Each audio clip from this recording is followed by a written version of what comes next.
चंडीगढ़ में मुख्यमंत्री मनोहर लाल पंचायत विभाग के साथ बैठक की और ये बैठक हरियाणा निवास में की गई। वहीं पंचायत मंत्री देवेंद्र बबली बैठक में शामिल हुए, साथ ही सभी जिला परिषद के चेयरमैन भी बैठक में मौजूद रहे।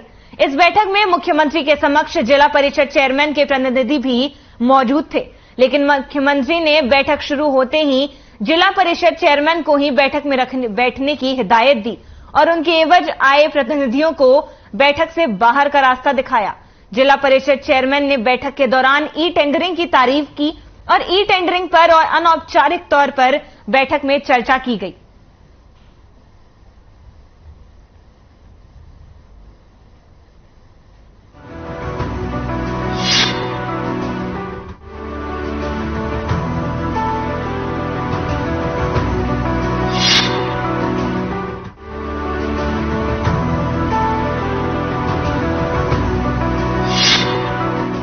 हरियाणा के शिक्षा, पर्यावरण एवं वन मंत्री कंवरपाल गुर्जर ने कहा कि ई टेंडरिंग व्यवस्था सरपंचों के पूरी तरह से पक्ष में है। कुछ लोग सरपंचों को बहकाने का काम कर रहे हैं, उनमें कुछ अधिकारी भी शामिल हैं। उन्होंने कहा कि अब निर्माण कार्यों में कोई गड़बड़ी पाई जाती है तो उस मामले में अधिकारियों और ठेकेदारों के खिलाफ जांच और कार्रवाई भी होगी, सरपंचों के खिलाफ नहीं। कंवरपाल गुर्जर ने कहा कि इसलिए अधिकारी चाहते हैं कि सरपंचों की जिम्मेदारी हो, लेकिन सरपंच टेक्निकल नहीं है। निर्माण कार्यों में योजना सरपंच बनाएंगे, निर्माण की जांच भी सरपंच करेंगे और काम में गड़बड़ी होती है तो वह काम रुकवाना भी, पावर भी उन्हीं की होगी। तो हरियाणा के शिक्षा, पर्यावरण एवं वन मंत्री कंवरपाल गुर्जर ने कहा कि ई टेंडरिंग व्यवस्था सरपंचों के पूरी तरह से पक्ष में है, उनमें कुछ अधिकारी भी शामिल हैं। उन्होंने ये भी कहा कि अब निर्माण कार्यों में कोई गड़बड़ी पाई जाती है तो उस मामले में अधिकारियों और ठेकेदारों के खिलाफ जांच और कार्रवाई भी की जाएगी।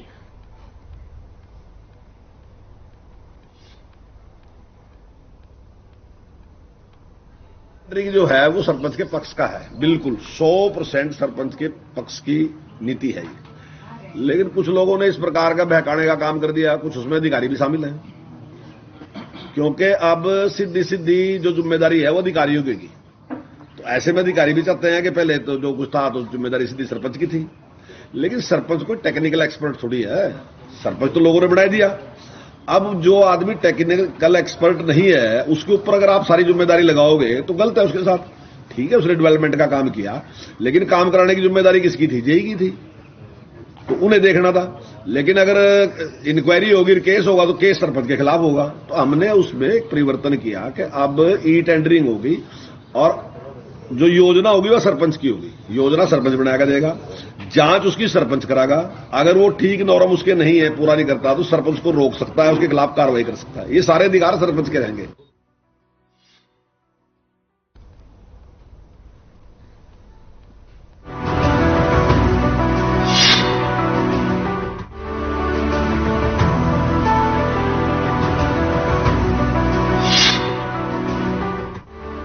चंडीगढ़ में बजट अध्ययन को लेकर विधायकों की ट्रेनिंग जारी है। इस दौरान स्पीकर ज्ञानचंद गुप्ता ने बजट अध्ययन को लेकर 8 कमेटियां भी बनाई हैं। वहीं शिक्षा मंत्री कंवरपाल गुर्जर ने बजट पर चर्चा में विधायकों को संबोधित भी किया।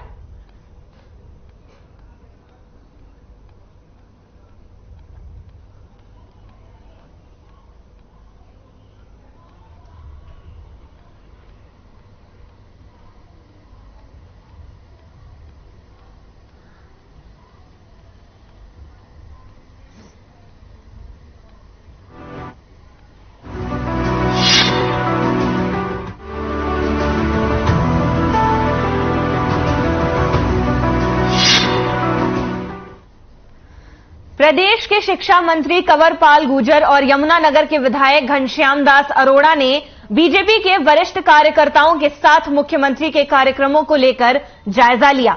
इस दौरान शिक्षा मंत्री ने बताया कि मुख्यमंत्री मनोहर लाल 8 मार्च को सबसे पहले कार्यकर्ताओं से फूलों की होली खेलेंगे, उसके बाद थड़ा साहब में आयोजित कार्यक्रम में भाग लेंगे।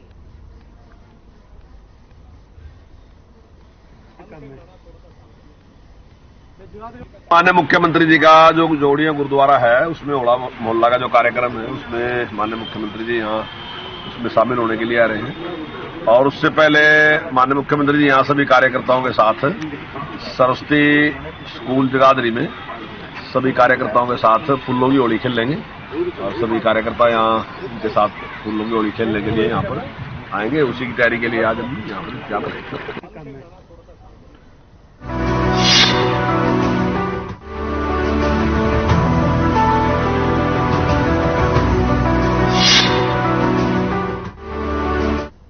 यमुनानगर पहुंचे अंबाला लोकसभा सांसद रतनलाल कटारिया ने राहुल गांधी पर जमकर निशाना साधा। रतनलाल कटारिया ने कहा कि राहुल गांधी से बड़ा झूठा मैंने आज तक अपनी राजनीति में नहीं देखा। राहुल गांधी की नीति है कि आरोप लगाओ और भागो। रतनलाल कटारिया ने आगे कहा कि संसद एक अच्छा प्लेटफॉर्म है जहां पर राहुल गांधी अपनी बात रख सकते हैं, लेकिन वहां पर नहीं बोलते और ना ही अपनी बात प्रकट करते हैं। सांसद रतनलाल कटारिया ने आगे कहा कि कांग्रेस पार्टी प्रधानमंत्री के खिलाफ जितना जहर उगलती है उससे ज्यादा प्रधानमंत्री नरेंद्र मोदी कुंदन बनकर उभर कर नजर आते हैं। हाल ही में राहुल गांधी द्वारा विदेश में भारत की छवि खराब करने पर सांसद रतनलाल कटारिया ने कहा कि राहुल गांधी अपनी बचकानी हरकतों से बाज नहीं आ रहे और वह न केवल हिंदुस्तान में बल्कि विदेशों में भी जाकर हमारे देश भारत का नाम बदनाम कर रहे हैं। हाल ही में उन्होंने इंग्लैंड में भारत के खिलाफ जो बातें कही हैं उसे देश बिल्कुल भी माफ नहीं करेगा।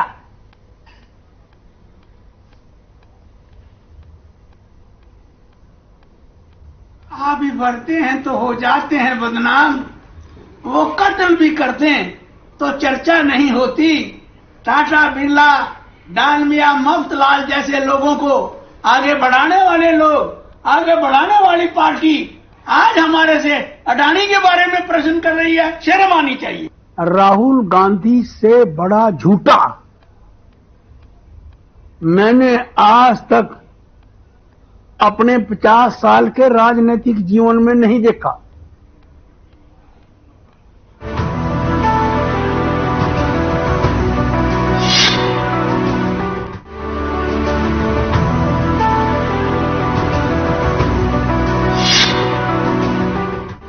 कुरुक्षेत्र में आप पार्टी प्रदेश प्रभारी और राज्यसभा सांसद डॉक्टर सुशील गुप्ता ने प्रेस वार्ता की।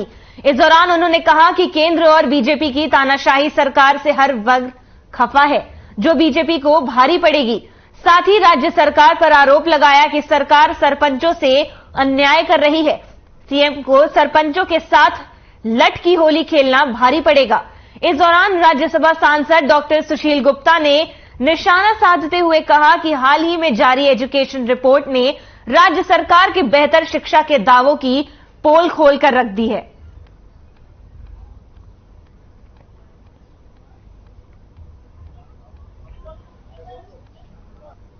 हम हर चुनाव लड़ेंगे और व्यवस्था बदलेंगे।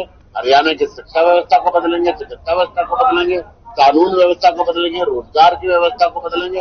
हरियाणा की व्यवस्था का आमूलचूल परिवर्तन। कुरुक्षेत्र से महाभारत के युद्ध की शुरुआत हुई थी। कुरुक्षेत्र वो स्थान है जहाँ पे अधर्म के ऊपर धर्म की विजय, जहाँ पे असत्य के ऊपर सत्य की विजय है। होली की शुरुआत हमने यहाँ से की है और यहाँ से पूरे हरियाणा के जोगर घेड़ा जनता के बीच का आदमी है, संघर्ष करने वाला आदमी है। और सबसे पहले ये आज का प्रोग्राम इन्होंने ही रखा जब लोगों को लगा कि भाई अब हमने होली के बजाय जो दूसरे रंग, लाठियों के रंग, डंडों के रंग चढ़ा दिए हैं, तो फिर उसको कहीं ना कहीं ढकने के लिए थानेसर कुरुक्षेत्र में कोशिश हुई। ये पहले प्रोग्राम उनकी तरफ से रखे गए।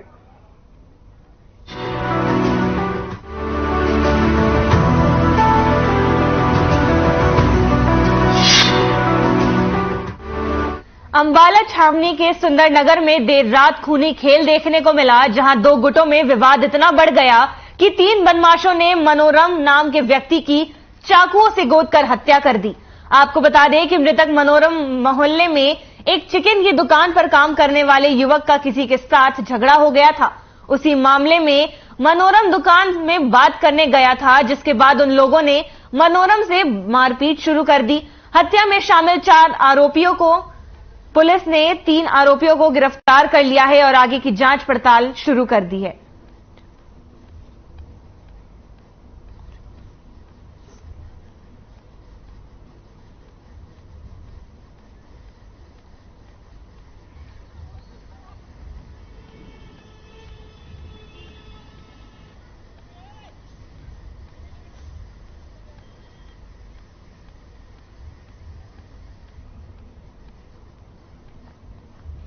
मंटू नगर। ये जो चोटें लगी कैसे लगी आपको? ये 4 बंदे ने मिलकर को मारा है जी। किन्होंने मारा, कैसे, क्या मामला हुआ था? ये हुआ था जी, यहाँ पर लड़ाई करा तो उसको बचाने के चक्कर में मारा हमारे। किनको? हमारे को ये मत यहाँ पे रहते थे कमरे किराए पे ना, ऐसे इस कमरे किराए पे रहते तो उसको मार रहे थे 10-12 जने मिलके। हमने उसको कहा कि भैया न हमारा उसको रहने दो, ऐसे मर जाएगा ये ऐसे। तो करा नहीं कि तू बोलेगा तो हमारे को गाली गुली पका था ऐसे। तो हमने समझाया, उसी के चक्कर में हम जा रहे दूधला बाजार में जा रहे थे। ऐसे बाजार के अंदर जाने के बाद हमारे को वहाँ पे 4 जने मिलकर मारा। उसके बाद घर पे आकर मेडिकल और सब कुछ करवा गए। तो कौन थे आपको पता है? जो इधर रहते हैं, एक भाई तो रेलवे की नौकरी करता है। नाम बताओ ना। नाम उसका ऐसे याद ध्यान नहीं है कि एक पेड़ा है, पेड़ा का भाई निक्की है ऐसे। ये सुंदर नगर का रहने वाला है मनोराम, जुडो ट्रेनर है। इनके पड़ोस में ही एक मेंटली डिस्टर्ब लड़का नासिर नाम का था। नासिर की और इसकी निखिल की कोई दिन में दोपहर 2-2:30 बजे आपस में बोलचाल हुई थी। तो इसने इनको कहा भाई पड़ोस में रह रहे हैं, क्यों आप आपस में झगड़ा कर रहे हो? इसी बात की रंजिश को रखते हुए कल रात को ये निखिल चिकन कार्नर वालों ने, इनका लड़का एक अशोक है, एक निखिल, एक अंशुल, इसको वहां दुकान पे चुरी वगैरह मारी। इसकी चोट लगी हार्ट पे। इसको जैसे हॉस्पिटल में लेंगे, वहां से ये इसके पड़ोसी रिश्तेदार वगैरह हॉस्पिटल में डेड डिक्लेयर कर दिए। सर ये 4 बंदे यहाँ थे, चौक पे सुबह से घूम रहे थे। वो बहन बेटियों को गाली दे रहे थे। इन्होंने कहा जाके 2 चाटा मार के बहन बेटियों को गाली दो, अच्छा नहीं लगता।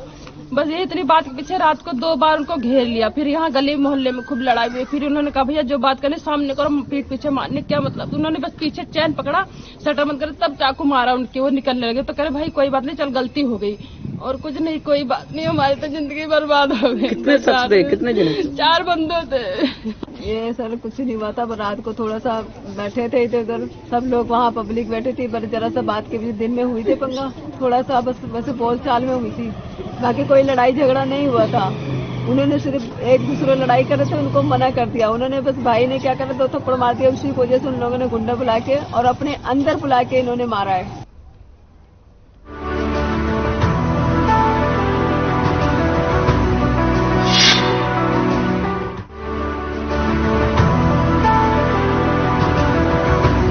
यमुनानगर के सिविल अस्पताल के निकू वार्ड में लगी आग के बाद पंचकुला से हरियाणा की स्वास्थ्य महानिदेशक सोनिया खुलकर की अगुवाई में टीम ने वार्ड का मुआयना किया। इस दौरान टीम ने काफी बारीकी से हादसे के कारणों को जाना और मामले पर जानकारी देते हुए बताया कि एक बड़ी लापरवाही है जिसे समय रहते नहीं देखा गया। आपको बता दें कि जब आग लगी तब वार्ड में 9 बच्चे मौजूद थे। हालांकि आग को तो वक्त रहते बुझा लिया गया, लेकिन पंचकुला से आई टीम ने अस्पताल प्रबंधन की कार्यशैली पर कई सवाल उठा दिए।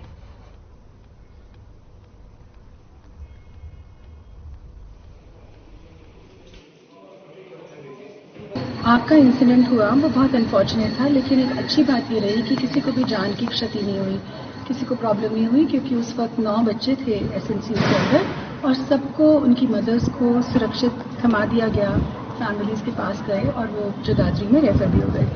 तो उस लिहाज से मैं सोचूंगी कि बहुत अच्छा काम हुआ, क्योंकि जल्दी इन बच्चों को बचा लिया गया और सब ठीक था।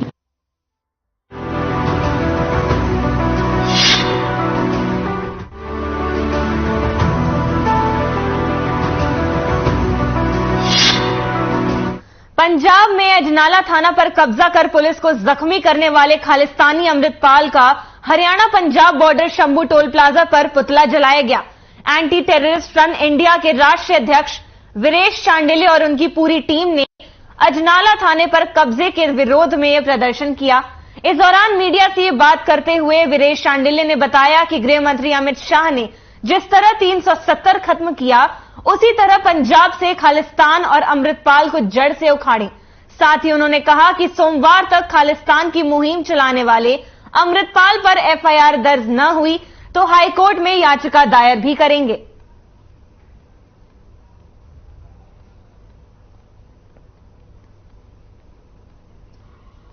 अमृतपाल का पुतला फूका जो हिंदू सिख भाईचारे के लिए एक कलंक है, जो पंजाब में फिर आतंकवाद फैलाने के लिए आया है, जो पंजाब में पाकिस्तान की आईएसआई के साथ मिलकर पाकिस्तान के आतंकी संगठनों लश्कर-ए-तोयबा जैसे मोहम्मद जैसे हिजबुल मुजाहिदीन जैसे संगठनों के साथ मिलकर फिर पंजाब की सड़कों को खून से लाल करना चाहता है। एंटी टेररिस्ट फ्रंट इंडिया ने जो अजनाड़ा के अंदर ये पहला मौका है जब से देश आजाद हुआ है।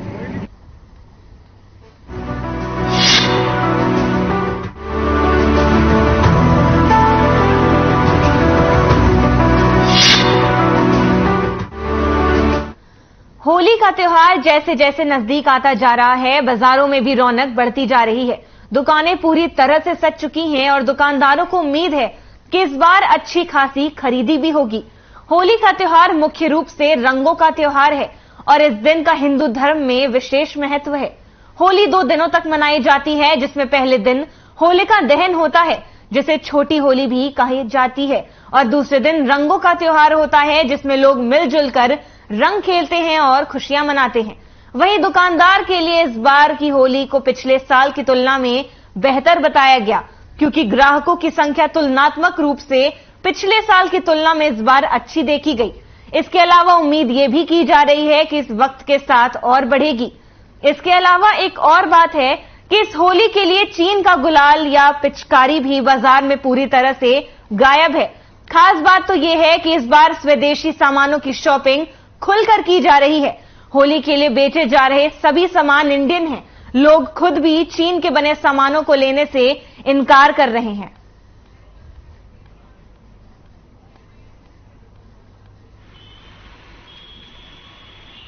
हाँ जी, नए सामान आए हैं, 2-3 वैरायटी आई हैं। एक गन हो गई स्पार्कर वाले, और इसके साथ ही है कलर वाले हैं फूल, और इसमें स्पार्कल निकलते हैं वाले। अरे क्या नया आइटम आया है, इसमें 3 कलर निकलते हैं इसके अंदर पूरी। अभी तो काम कम है, अभी क्योंकि अभी कुछ दिन बाकी है होली में, अभी बाजार में गाहक है नहीं इतना भी। कोरोना के मुकाबले तो उम्मीद तो करते हैं कि अच्छा जाएगा, क्योंकि कोरोना के टाइम पे लोग अंदर डर के रहे। नवी फोक्स हैं, मल्टी कलर हैं, गन्स हैं, पिचकारी प्रेशर पिचकारी है। होली का त्योहार बहुत बढ़िया मनाया जाता है जी, प्यार से मनाया जाता है। प्यार का त्योहार है ये बढ़िया वाले गुलाल ले रहे हैं जी, ये फेस को खराब नहीं करते हैं। बढ़िया गुलाल है पाउडर टाइप का, और कुछ बच्चों के कलर हैं मिक्स करने वाले, और आज का पिचकारी बहुत नए नए डिजाइनों में आ रही है। बहुत खुशी है जी, सब गले मिलके होली का त्योहार मनाते हैं, आपस में एक दूसरे को रंग से खेलते हैं, बड़ी खुशी महसूस होती है। बच्चों को सामान ला के देते हैं, बच्चे भी मनाते हैं, उनको भी खुशी होती है, बच्चों को भी। साल के बाद त्योहार आता है जी, सबको खुशी होती है इस बात की। अब तो खर्चा तो बढ़ते ही जा रहा है, साल वो तो बढ़ता ही है, आज साल खर्चा, सामान के रेट भी बढ़ते हैं जैसे जैसे, उस हिसाब से मतलब खर्चा भी बढ़ जाता है।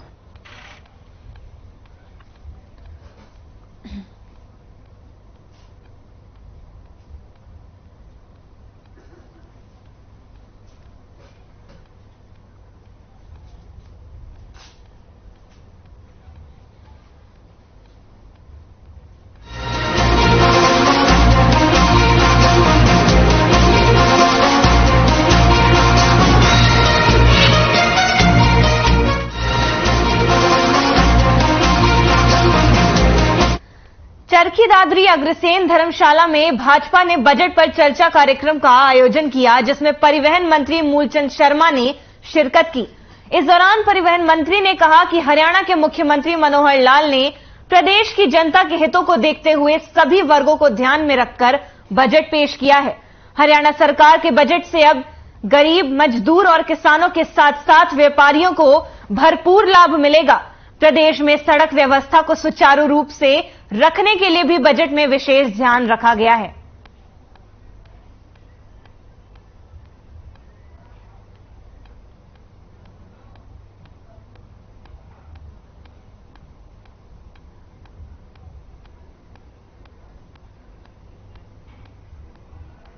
हमारे सत्र में भारतीय जनता पार्टी के जिलाध्यक्ष हैं, सदस्यों की विधायक रहे हैं, हमारे साथी हैं, और सभी भारतीय जनता पार्टी के कार्यकर्ता साथी जो हैं। और आज हमने 2023 और 24 के बजट पर चर्चा की।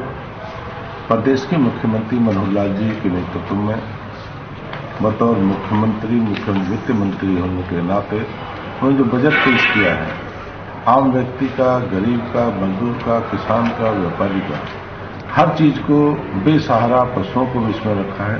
मैं मुख्यमंत्री का धन्यवाद करता हूं। कि मुख्यमंत्री जी ने बजट जो पेश किया है आम व्यक्ति के अंतिम व्यक्ति तक उसमें ध्यान रखा है।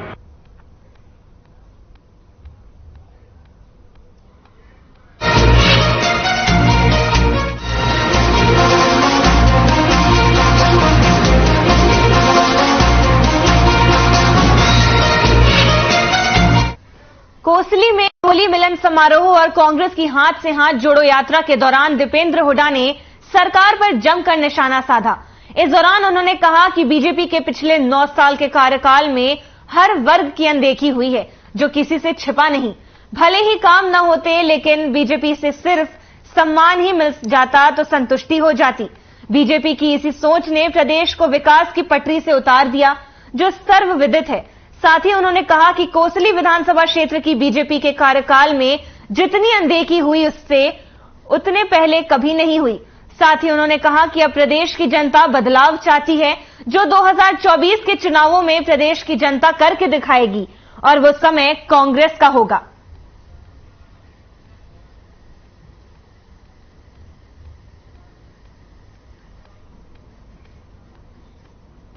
कोसली वासियों को, प्रदेश वासियों को हम शुभकामनाएं देते हैं। होली सभी के घरों में ढेरों खुशियां लेके आए। इस होली मिलन अवसर पे होली मिलन का और एक हाथ से हाथ जोड़ो का एक बहुत ही अच्छा आयोजन जो है हमारे कोसली में मनोज कोसली द्वारा किया गया। इनको बहुत बहुत हम बधाई देते हैं, बहुत बहुत शुभकामनाएं देते हैं। ये आज कोसली क्षेत्र में इतनी जोश के साथ, इतनी भावना के साथ जो इतनी बड़ी संख्या में लोग जो निकल के आए इस कार्यक्रम में, वो एक प्रतीक है। मैं समझता हूँ कि एक बात का प्रतीक है कि प्रदेशवासी और कोसलीवासी परिवर्तन चाहते हैं।